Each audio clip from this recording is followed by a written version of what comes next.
So I'm going to go over the overview first, and then we are going to dive deep and dissect all of the aspects of the despicable crimes that the West Memphis Three were involved with. Now, what's important to note here is that this was during the days of satanic panic. Some people simply blame it on satanic panic. So these metalheads are accused of being satanic, etc., etc. And that whole thing was kind of a farce because, Eddie Bravo on the Joe Rogan podcast actually pointed out the silliness of the whole satanic panic situation, and he's kind of the best way, he put it the best way that I've heard, was they weren't even going after the truly satanic bands, or appearing to be satanic, like Slayer and some of these more extreme bands. They were going after Metallica, Twisted Sister, a lot of these bands that weren't even really that edgy compared to some of these other bands. So it was kind of a nonsensical witch hunt, so to speak. But obviously serial killers, murderers, they come in all shapes and sizes and sensibilities. They don't have to be metalheads, but I guess if they were the easy target, was that the cause of the bungled investigation? Or is there something far more sinister going on here? For those that don't know, the West Memphis Three are three men known for being convicted as teenagers in 1994 of the 1993 murders of three boys in West Memphis, Arkansas. Damian Eccles was sentenced to death, Jesse Miskelly Jr. to life imprisonment plus two 20-year sentences, and Jason Baldwin to life imprisonment. During the trial, the prosecution asserted that the juveniles killed the children as part of a satanic ritual. The case generated widespread controversy and was the subject of several documentaries. Celebrities and musicians have held fundraisers to support efforts to free the men who they say are innocent. In July 2007, new forensic evidence was presented in a report jointly issued by the state and the defense team stated, quote, although most of the genetic material recovered from the scene was attributable to the victims of the offenses, some of it cannot be attributed to either the victims or the defendants. End quote. Following a 2010 decision by the Arkansas Supreme Court regarding a newly produced DNA evidence and potential juror misconduct, the West Memphis Three negotiated a plea bargain with prosecutors. On August 19, 2011, they entered Alford pleas, which allowed them to assert their innocence while acknowledging that prosecutors have enough evidence to convict them. That's bizarre. Judge David Laser accepted the pleas and sentenced the three to time served. They were released with 10-year suspended sentences, having served 18 years. So obviously all of this is the subject of much controversy. What it all means is difficult to decipher with absolute certainty. So yeah, it's just really, really bizarre. So this was from the wiki, and just a quick overview of the crime. On May 5th, 1993, three 8-year-old boys, Steve Branch, Michael Moore, Christopher Byers, were reported missing in West Memphis, Arkansas. The first report to police was made by Byers' adoptive father, John Mark Byers, around 7 p.m. The boys were allegedly last seen together by three neighbors, who in affidavits told of seeing them playing together 6:30 p.m., the evening they disappeared, and seeing Terry Hobbs, Steve Branch's stepfather, calling them to come home. So we have an adoptive father, a stepfather. Initial police searches made that night were limited. Friends and neighbors also conducted a search that night, which included a cursory visit to the location where the bodies were later found. That's always troubling. Always, always troubling. And in some of these either unsolved cases or non-satisfactorily resolved cases, such as this one, where supposedly the area where bodies were found were searched without finding the bodies. It's very, very bizarre. A more thorough police search for the children began 8 a.m. May 6th, led by the Crittenden County Search and Rescue personnel. Searchers canvassed all of West Memphis, but focused primarily on Robin Hood Hills, where the boys were reportedly last seen. Despite a shoulder-to-shoulder search of Robin Hood Hills by a human chain, searchers found no sign of the missing boys. Around 1:45 p.m., juvenile parole officer Steve Jones spotted a boy's black shoe floating in a muddy creek that led to a major drainage canal in Robin Hood Hills. A subsequent search of the ditch revealed the bodies of 3 boys. They had been stripped naked and were hogtied with their own shoelaces, their right ankles tied to their right wrists behind their backs, the same with their left arms and legs. Their clothing was found in the creek, some of it twisted around sticks that had been thrust into the muddy ditch bed. The clothing was mostly turned inside out. 2 pairs of the boys' underwear were never recovered. Christopher Byers had lacerations to various parts of his body and genital mutilation. The autopsies by the forensic pathologist Frank J. Peretti indicated that Byers died of multiple injuries, while Moore and Branch died of multiple injuries with drowning. I'm not 100% sure what that means. So he drowned, but he was dying anyway. Is that what that means? I don't know. Disturbing either way. Police initially suspected the boys had been raped. However, later expert testimony disputed this finding. Trace amounts of sperm DNA were found on the pair of pants recovered from the scene. Prosecution experts claim Byers' wounds were the results of a knife attack and that he had been purposely castrated by the murderer. Defense experts claim the injuries were more probably the result of post-mortem animal predation. That's really bizarre how people can't agree on that, that experts can't tell. It's bizarre. Police believe the boys were assaulted and killed at the location where they were found. Critics argue that the assault, at least, was unlikely to have occurred at the creek. Byers was the only victim with drugs in his system. He was prescribed Ritalin in January 93 as part of treatment of an attention deficit hyperactivity disorder. The initial autopsy report describes the drug as carbamazepine, and that dosage was found to be at subtherapeutic level. His father, John Mark Byers, said that Christopher may not have taken his prescription on May 5th, 1993. All right, so the suspects were Baldwin Eccles and Miss Kelly. At the time of their arrest, Jesse Miss Kelly Jr. was 17, Jason Baldwin 16, Damian Eccles 18. Baldwin and Eccles had been previously arrested for vandalism and shoplifting, respectively, and Miss Kelly had a reputation for his temper and engaging in fistfights with other teenagers at school. Miss Kelly and Eccles had dropped out of high school. However, Baldwin earned high grades and demonstrated a talent for drawing and sketching and was encouraged by one of his teachers to study graphic design in college. Eccles and Baldwin were close friends and bonded over their similar tastes in music and fiction and their shared distaste for the prevailing cultural climate of West Memphis, situated in the Bible Belt. Baldwin and Eccles were acquainted with Miss Kelly from school, but were not close friends with him. Eccles' family was poor and received frequent visits from social workers, and he rarely attended school. He and a girlfriend had run off and later broken into a trailer during a rainstorm. They were arrested, though only Eccles was charged with burglary. Eccles spent several months in a mental institution in Arkansas and afterward received full disability status from the Social Security Administration.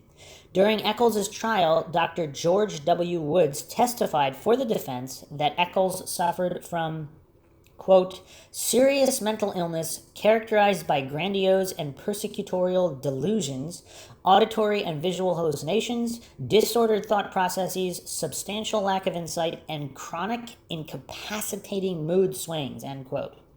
At his death penalty sentencing hearing, Eccles' psychologist reported that months before the murders, Eccles had claimed that he obtained superpowers by drinking human blood.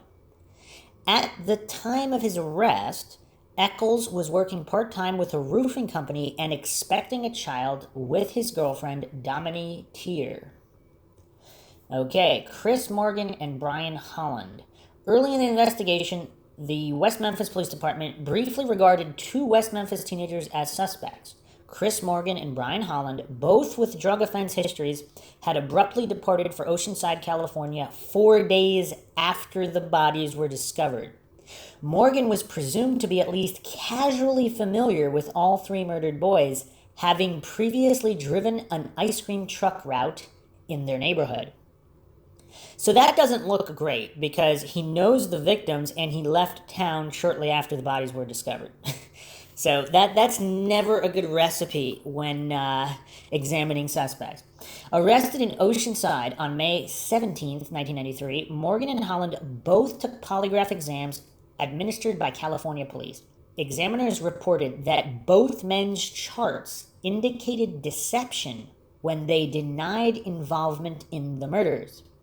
During subsequent questioning, Morgan claimed a long history of drug and alcohol use along with blackouts and memory lapses.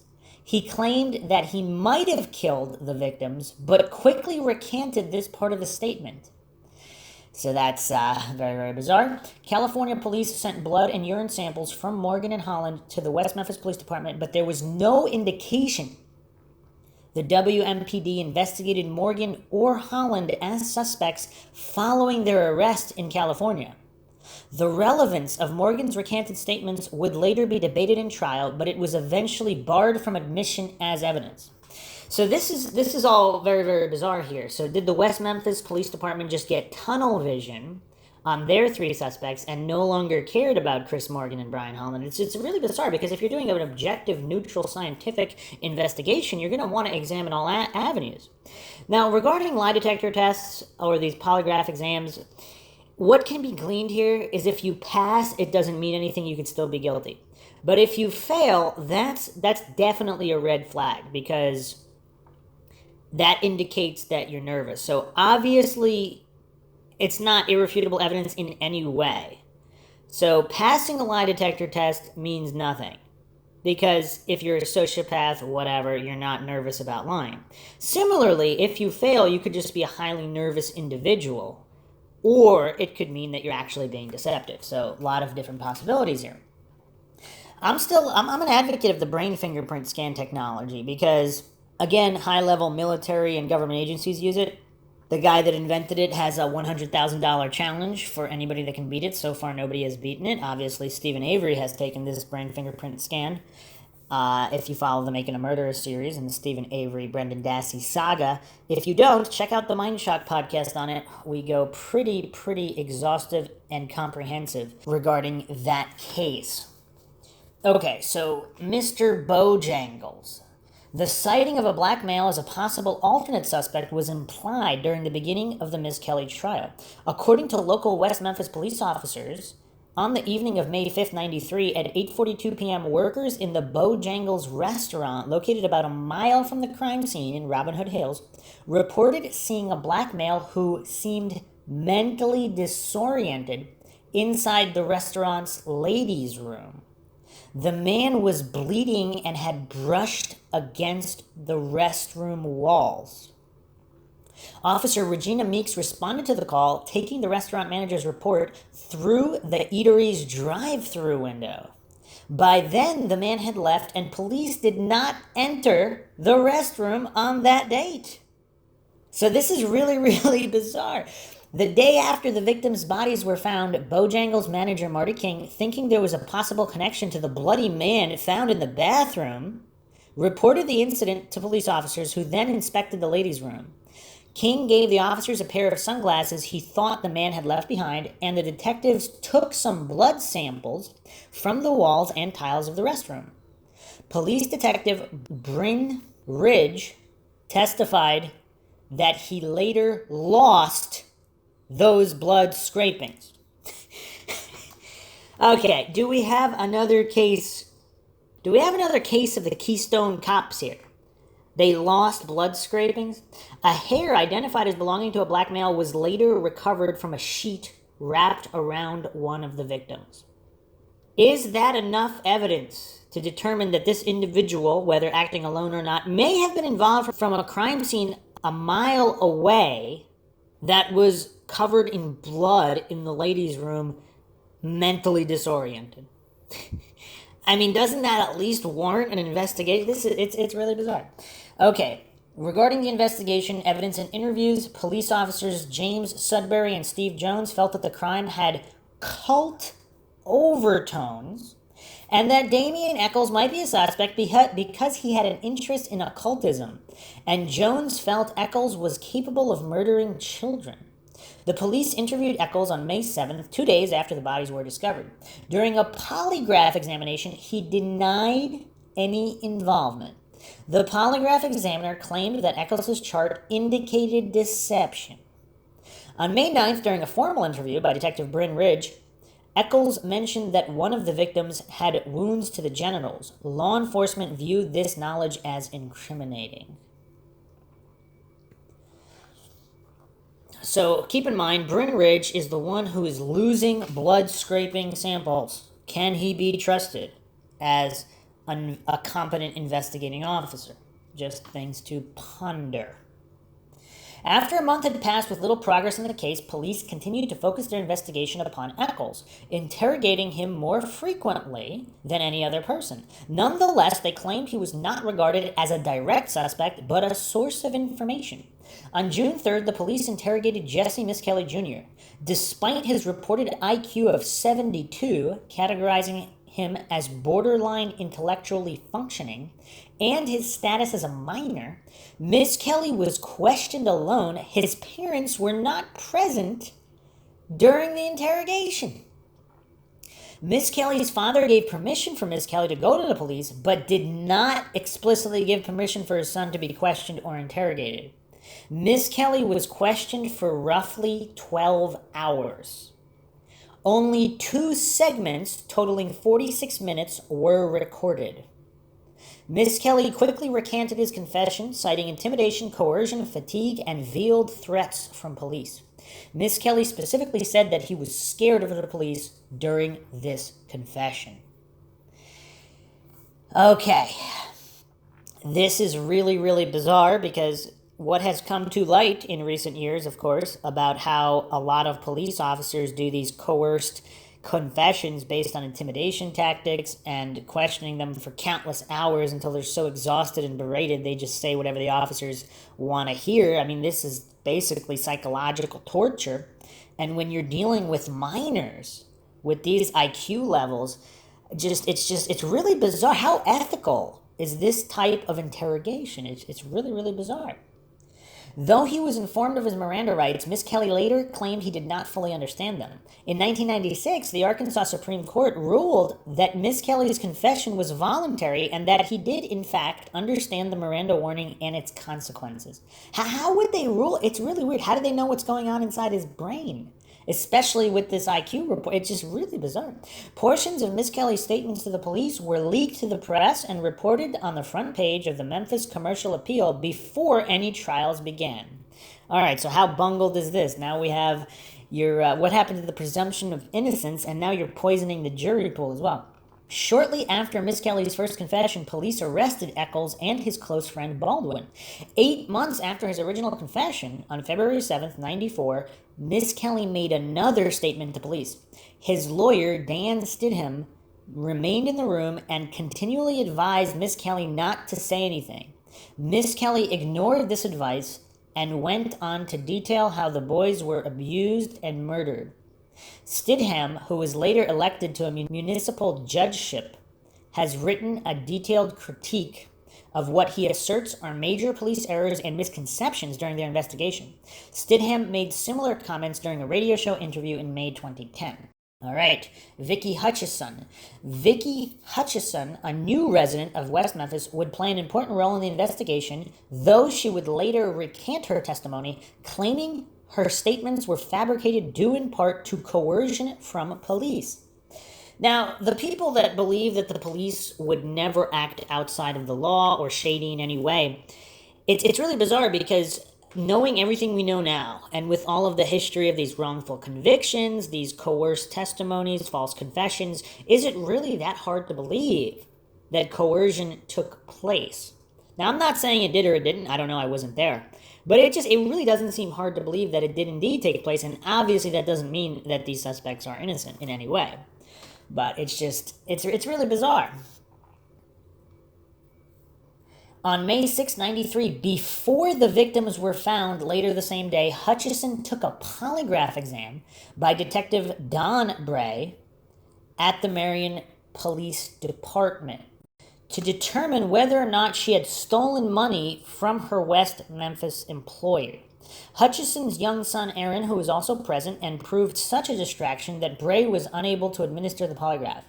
Aaron, a playmate of the murdered boys, mentioned to Bray that the boys had been killed at the playhouse.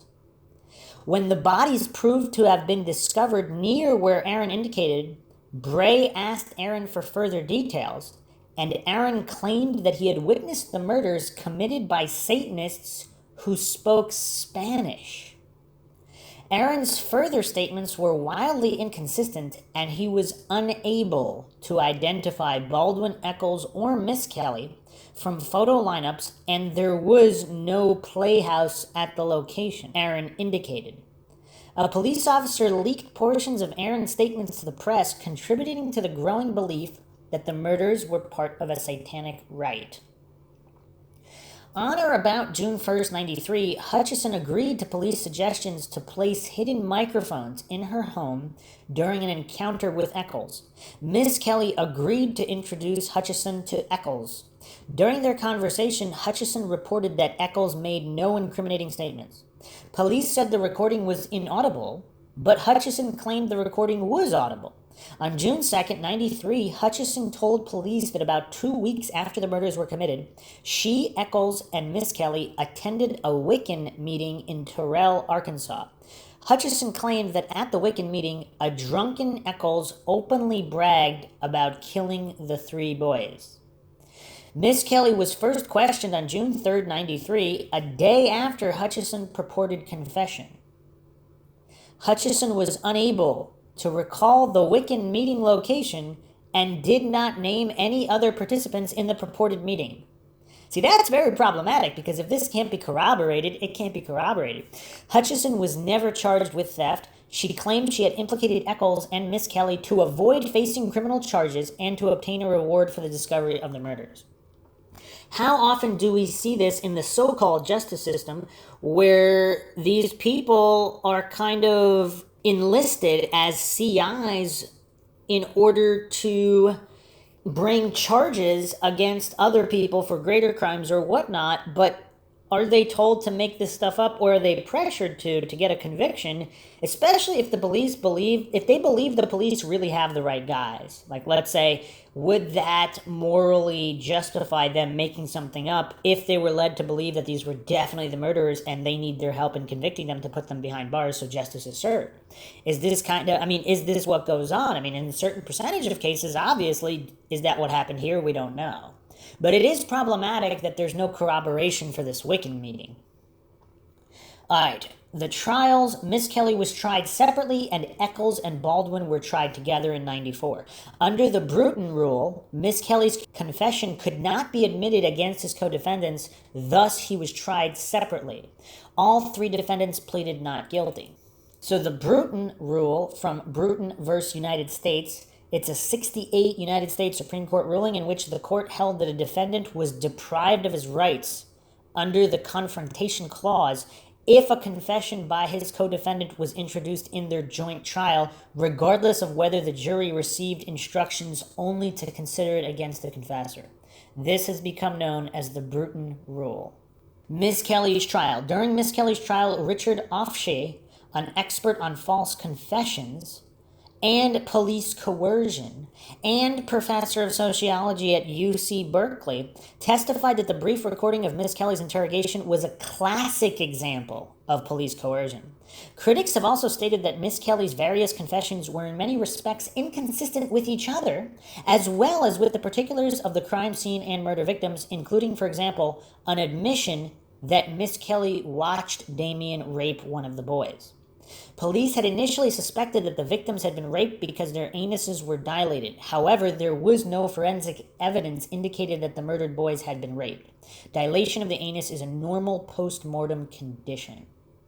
On February 5th, 94, Miss Kelly was convicted by a jury of 1 count of first-degree murder and 2 counts of second-degree murder. The court sentenced him to life plus 40 years in prison. His conviction was appealed, but the Arkansas Supreme Court affirmed the conviction. Eccles's and Baldwin's trial.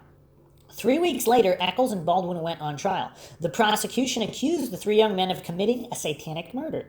The prosecution called Dale W. Griffiths, a graduate of the unaccredited Columbia Pacific University, as an expert in the occult to testify the murders were a satanic ritual. On March 19, 94, Eccles and Baldwin were found guilty on 3 counts of murder. The court sentenced Eccles to death and Baldwin to life in prison.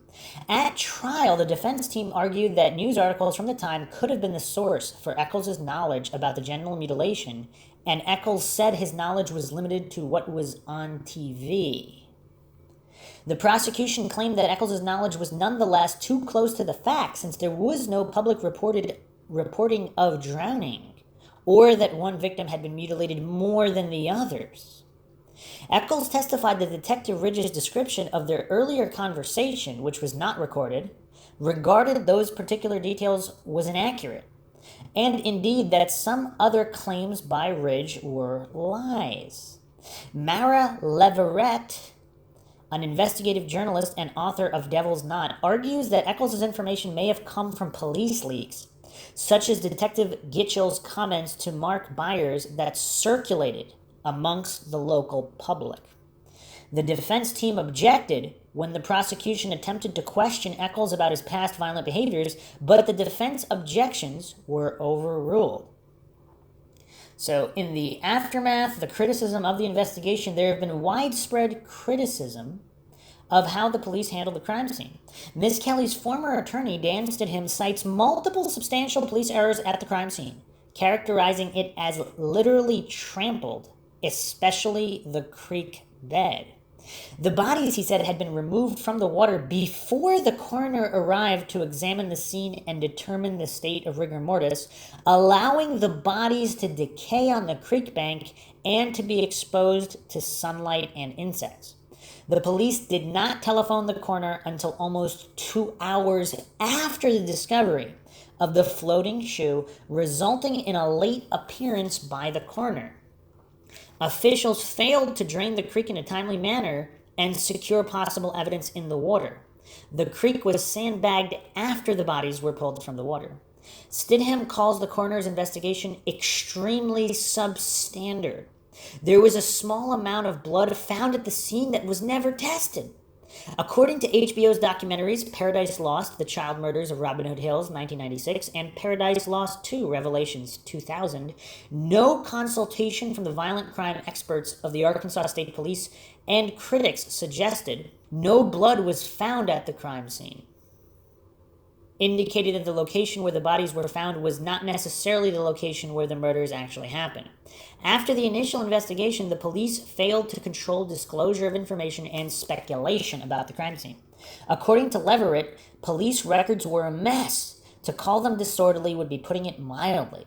Leverett speculated that the small local police force was overwhelmed by the crime, which was unlike any they had ever investigated. Police refused an unsolicited offer of aid and consultation from the violent crime experts of the Arkansas State Police. And critics suggested this was due to the West Memphis Police Departments being under investigation by the Arkansas State Police for suspected theft from the Crittenden County Drug Task Force. Oh man, we have some corruption going on here. This is all very reminiscent, actually, of the Springfield 3 as well, with the police force possibly involved in some kind of conspiracy, cover-up, skimming of drugs, and all these things. Leverett further noted that some of the physical evidence was stored in paper sacks obtained from a supermarket, with the supermarket's name printed on the bags, rather than in containers of known and controlled origin. This is all very, very disturbing.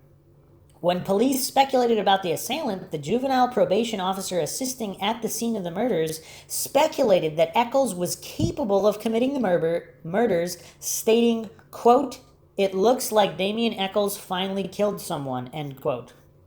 Yeah, that doesn't sound biased at all.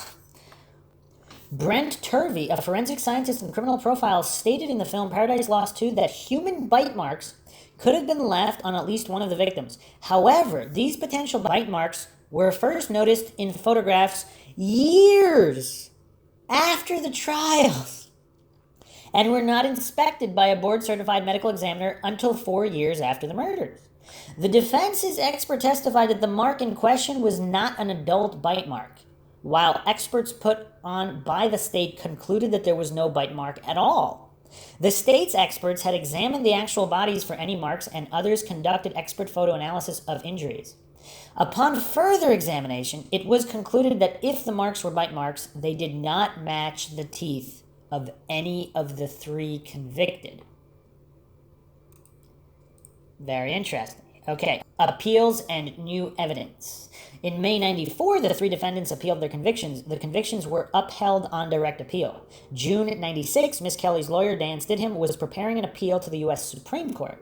In 2007, Eccles petitioned for a retrial based on a statute permitting post-conviction testing of DNA evidence due to technological advances made since 94, which might provide exoneration for the wrongfully convicted. However, the original trial judge, Judge David Burnett, disallowed presentation of this information in his court. This ruling was in turn thrown out by the Arkansas Supreme Court as to all 3 defendants on November 4th, 2010. Isn't that a conflict of interest? Like, why is the original trial judge not allowing this, as if to cast doubt on the legitimacy of the trial or these defendants being found guilty? It's very bizarre, because if he's that confident in the conviction and it's really them, why not allow the DNA testing? And again, I'm not saying it is or it isn't them, but it just, in cases of corruption and incompetence, there seem to be parties, court officials, state officials, they just desperately want to prevent any kind of verification, especially with updated technologies. Why is that? It's just bizarre. We see it in the Stephen Avery case all the time. John Mark Byers' knife. Okay, John Mark Byers, the adoptive father of victim Christopher Byers, gave a knife to cameraman Doug Cooper, who was working with documentary makers Joe Berlinger and Bruce Sinofsky while filming the first Paradise Lost feature. The knife was a folding hunting knife manufactured by Kershaw. According to the statements given by Berlinger and Sinofsky, Cooper informed them of his receipt of the knife on December 19, 1993. After the documentary crew returned to New York, Berlinger and Sinofsky were reported to have discovered what appeared to be blood on the knife. HBO executives ordered them to return the knife to the West Memphis Police Department. The knife was not received at the West Memphis Police Department until January 8, 1994. A number of weeks. Okay, Byers initially claimed the knife had never been used. However, after blood was found on the knife, Byers stated that he had used it only once to cut deer meat. When told the blood matched both his and Chris's blood type, Byers said he had no idea how that blood might have gotten on the knife. During interrogation, West Memphis police suggested to Byers that he might have left the knife out accidentally, and Byers agreed with this. Byers later stated that he may have cut his thumb. Further testing of the knife produced inconclusive results about the source of blood. Uncertainty remained due to the small amount of blood, and because both John Mark Byers and Chris Byers had the same HLA-DQA genotype, even though this is an adoptive father, so quite coincidental there. Byers agreed to and passed the polygraph test about the murders during the filming of Paradise Lost 2 Revelations, but the documentary indicated that Byers was under the influence of several psychoactive prescription medications that could have affected the test results. And that's important to note, too, because if somebody's on some type of drugs, which would make them less nervous, they could pass a polygraph, even if they were being deceptive. So, and that's something we don't talk about a lot either, because, like, it's just, that's interesting to know. Drug tests should always be accompanied with polygraph examinations. Sometimes they are, sometimes they aren't. That all needs to be verified, of course. Now, why did Chris Byers give a knife to the cameraman? So that's really bizarre. Why would he randomly give a hunting knife to a cameraman? It's kind of weird. Anyway, I mean, I don't know. We'll have to revisit that. Okay, the possible teeth imprints. Following their convictions, Eccles, Miss Kelly, and Baldwin submitted imprints of their teeth. These were compared to the alleged bite marks on Stevie Branch's forehead that had not been mentioned in the original autopsy or trial. No matches were found. John Mark Byers had his teeth removed in 1997, after the first trial, but before an imprint could be made. His stated reasons for the removal are apparently contradictory. So you can't make this stuff up. I mean, how many coincidences are we going to pile on here? Now, again, of course, this doesn't mean Eccles, Miss Kelly, and Baldwin are innocent or guilty. But it does mean that John Mark Byers, there's a lot of anomalies and coincidences going on here. He's randomly giving a knife that matches both his and Chris's blood type. Okay. He had his teeth removed in 1997. And so 97 is, of course, 4 years after the murders when the bite marks were noticed. It's all very, very bizarre. So the same year that the bite marks are noticed is the year that John Mark Byers, the adoptive father of Christopher Byers, had his teeth removed. Oh man, is this mind-shocking? This is mind-shocking. So, okay. John Mark Byers had his teeth removed in 1997, after the first trial, but before an imprint could be made. His stated reasons for the removal are apparently contradictory. He has claimed both that seizure medication he was taking caused periodontal disease, and that he planned the removal because of other kinds of dental problems which had troubled him for years. I mean, that's not that contradictory. I mean, people can have more than one type of dental problem, right? After an expert examined autopsy photos and noted that what he thought might be an imprint of a belt buckle on Byers' corpse, the elder Byers revealed to the police that he had spanked his stepson shortly before the boy disappeared. So he hit him with a belt that had a buckle. Again, doesn't bode well for removing suspicion from John Mark Byers, but I mean, that doesn't really cast suspicion either. In the early 90s, in the Bible Belt, how many people were spanking their kids with a belt? I mean, probably more than a few, I don't know. Vicky Hutchison's recantation. In October 2003, Vicky Hutchison, who had played a part in the arrests of Miss Kelly, Eccles, and Baldwin, gave an interview to the Arkansas Times in which she stated that every word she had given to the police was a fabrication. She further asserted that the police had implied that if she did not cooperate with them, they would take away her child.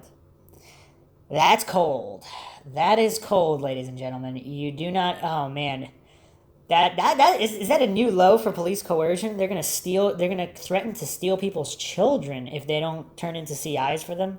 That's really messed up. She said that, if that's true, she said that when she visited the police station, employees had photographs of Eccles, Baldwin, and Miss Kelly on the wall and were using them as dart targets.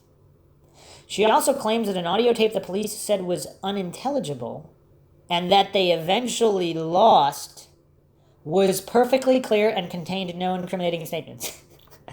I mean, obviously, all this stuff doesn't prove anything either way, but are we dealing with Keystone Cops, a combination of Keystone Cops and corruption?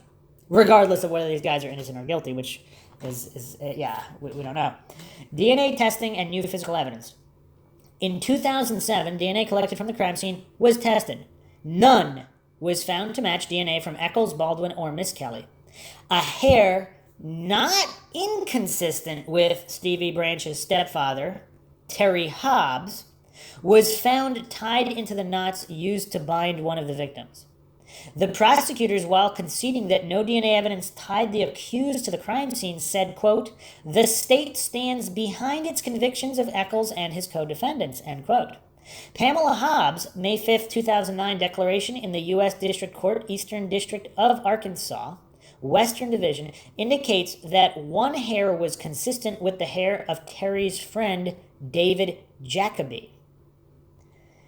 Additionally, after the murders, my sister, Jolynn McCaughey and I found in Terry's nightstand a knife that Stevie carried with him constantly and which I had believed was with him when he died. It was a pocket knife that my father had given to Stevie, and Stevie loved that knife. I had been shocked that the police did not find it with Stevie when they found his body. I had always assumed that my son's murderer had taken the knife during the crime. I could not believe it was in Terry's things. He had never told me that he had it. Also, my sister Jolynn told me that she saw Terry wash clothes, bed linens, and curtains from Stevie's room at an odd time around the time of the murders. There was additional new evidence discovered in 2007 that I cannot now recall. Okay. Whew. So that's bizarre. So the stepfather, so we have an adoptive father and a stepfather who are looking a little bit shady according to some of these testimonies and inconsistencies and anomalies. There seem to be quite a lot in this case, which is why it's so perplexing, puzzling, mind-shocking. This has been one of the most requested cases, so this is a deep, thorough examination. It will take a lot of episodes to get through all this information, but that is bizarre. Now, the only thing I can think of in terms of washing the clothes, bed linens, curtains, is it possible his stepfather was abusing him? He didn't want people to find out about it, even if he wasn't the murderer. That's one theory. Another theory, is it possible the stepfather and the adopted father worked together to kill the boys for whatever reason, and they were mentally disturbed? Would that explain certain things? Were they friends with certain police officers? I mean, it's really, really bizarre. And they didn't even have to be friends with police officers or have political connections in order for police to just be biased against these metalhead kids that might be into the occult or witchcraft or whatever, which is actually quite popular in the 90s. I don't know how popular it is today, but in the early to late 90s, all of this witchcraft, occult stuff, it was quite popular with a large percentage of the population in the U.S. I mean, pretty much every single school had at least a couple kids that were into that stuff all over the country, regardless of which area.